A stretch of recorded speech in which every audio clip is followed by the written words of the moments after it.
not sure what I'm going to call this conversation yet. Something like dogs versus humans, or why I love dogs more than people. Something like that. That sounds good. I was thinking about this a couple weeks ago because I love dogs. And I love people too, but in different ways. And I was just thinking about the comparisons and relationships and whatever based solely off the species, not just like, there's some types of relationships, there's different types of love, right? With human beings, romantic relationships, familial, co-workers, you love your best friends maybe, whatever. It's a different kind of love than you would love your partner, I would assume. So I was thinking about just human relationships that I have, and then dog relationships that I have. And I love dogs. I don't want to say more. It's just different. Here's the thing. There's this whole debate between like cats and dogs, and like people saying that, oh, dog owners just really need validation and that's whatever. And I'm not going to say there's not some truth to that, because we're going to get into that. I don't know what cats give somebody necessarily. I don't know. It's just one of those things where I'm like, I don't know why people love cats. They're cool and stuff, I guess. I find that sometimes they need more validation from you than a dog does, depending on the dog. But anyway, it's neither here nor there. Right, puppy? I have a puppy here right now. Her name is Ren, and she's beautiful. And she's chilling in the studio. So anyway, just to break it down real simple. There's it's not just innocence, but I really do believe, animals have an innocence about them. I have a soft spot for animals. Part of it might be that these animals they're not making decisions generally to do something to harm anybody. They're not making decisions really at all.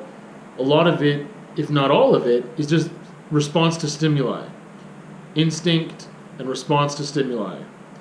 Learned behaviors and a lot of nature. But even those learned behaviors are generally nurtured into them or trained into them. There's not a lot of solo learning in a lot of instances. And because of that, I just feel like dogs or other animals get more patience from me, and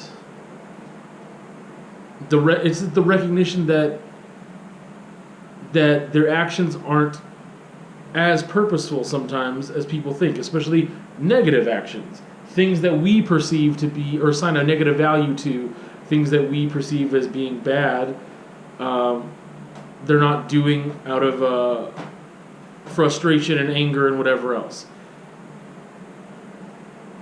So that's one thing. Really, it comes down, I think, to trust. And I mentioned the validation thing earlier. I think that I'm a person who I don't necessarily need human validation as much as other people. It's nice to get that sometimes. It's nice for someone to communicate to you with words or in other ways, other various love languages, that they appreciate you, that they see you, that they understand you, that you're doing good things. But generally, it's not something that I need as much as I would say maybe the average person. For the most part, I definitely don't need that validation from strangers. That doesn't mean anything to me. But the people that I hold close to me, having some of that validation is valuable.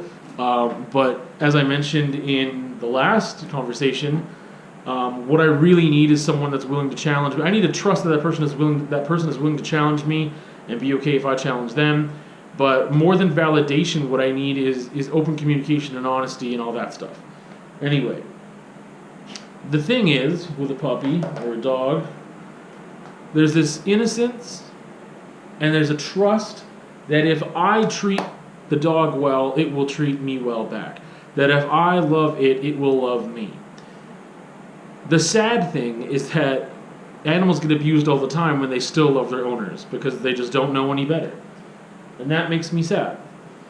But generally, if I love this pup, it shows love back to me. And I think that that's a trust that you can't put in other human beings that have more critical thinking and autonomy and selfishness and other things that dogs don't inherently have. So I love dogs, and I express a lot of love for dogs. There's probably a lot of other reasons too, and some of them are just random, perhaps. But I definitely feel like I could deconstruct some of the reason why I love dogs, and there is that validation piece that I do get something from them.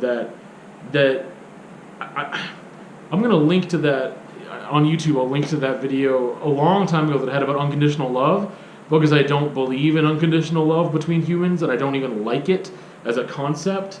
And I don't like it as a concept for animals either. I mean, if you mistreat your pets should not love you and be wonderful to you still. I don't like that about it, actually. It's like, but it's just that trust and that understanding of like, hey, you treat me well, I'm gonna be nice to you. And yeah, Ren is naughty sometimes and steals socks and whatever. But again, there's a certain amount of instinct that she can't control. But there is a lot about the relationship building that she understands, I believe, and obviously I can't know what goes on in her little head, her pretty little brain capsule, her brain decor. I don't know. But it seems like she gets that I care for her and that I love her and that I'm going to do things to protect her. And then she gives me love back. And that's a beautiful thing. Again, not something that you can trust with other humans. You can say, I trust you and I learn to trust you, but we know that humans are fallible and that humans have their own self-interest in mind, which I don't believe in altruism, really. So, I mean, altruism is suicide. I believe that's the only true form of altruism. But the thing is, like, dogs are like animals. We're like, oh man, they're like wild animals. I mean, they're not wild, but like that you've got a trained animal. You've got an animal that's running off a lot of instinct. But I find that again, different animals have different personalities, different pasts, different experiences. Different breeds have different traits. Sure, all those things are true. And I just don't see a lot of randomness between... but that's the thing. There isn't randomness in humans either. Like, I mean, I guess there's mental health randomness of just like, I love you and I treat you well, and the next day I smack you in the face. I don't know. I feel like this is going off the rails as per usual, but dogs are the best, and I love them, and I think that maybe part of that trust thing component is that, like, it's interesting.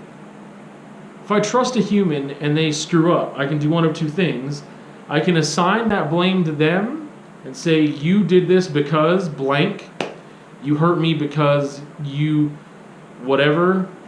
Or I could say, that's just part of your nature and you couldn't help it, and I could forgive that person probably or possibly for doing what they did, because I won't assign enough responsibility to them.